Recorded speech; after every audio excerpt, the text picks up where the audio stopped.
வணக்கம் நண்பர்களே, இன்றைக்கி நம்ம சைட்டில் என்ன வேலைன்னு பார்த்துக்கிட்டிங்கன்னா, பில்லர் குழி எல்லாமே லெவல் படுத்தி மெட்டல் தாங்க போட போகிறோம். வாங்க பார்க்கலாம்.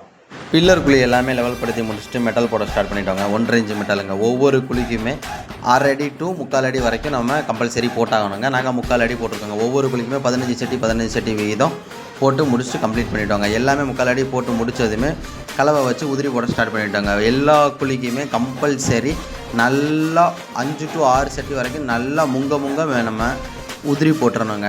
அப்போ தான் நமக்கு என்றைக்குமே தண்ணி விடும்போது நல்லா இறங்கி நமக்கு மேலே வந்து நிற்குங்க. அதாவது சிமெண்ட் கலவையும் பீ சாண்டும் நல்லா சிமெண்ட்டோட நல்லா மிக்ஸ் ஆகி நம்ம வாட்டர் விடும்போது நல்லா க்யூர் ஆகி 1.5 இன்ச்சு மெட்டலோட நல்லா ஃபுல்ஃபில் ஆயிருங்க. நல்லா க்யூரிங் ஆகி முடித்ததுமே தண்ணி வண்டி வந்ததுமே தண்ணி விட ஸ்டார்ட் பண்ணிட்டோங்க. எல்லா குழியிலையுமே நல்லா ஃபுல்லாக நல்லா மேலே வரது வரைக்கும் நல்லா விட்டு ஃபில் பண்ணிட்டோங்க. அவரேஜாக நம்ம 1 அடி தண்ணி விடணுங்க கம்பல்சரி.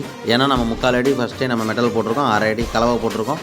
அதனால் 1 அடிக்கு மேலே தான் நம்ம தண்ணி எப்போயுமே விடணும். 1 அடிக்கு மேலே விட்டு ஃபில் பண்ணதுக்கப்புறமே லாஸ்ட்டாக ஃபினிஷிங்காக கலவை உதிரி எல்லாமே போட்டு முடித்ததுமே ஃபுல்லாக எல்லா குழியிலையுமே இந்த மாதிரி முங்காங்கட்டையை வச்சு நல்லா முங்கான் அடிக்கணுங்க.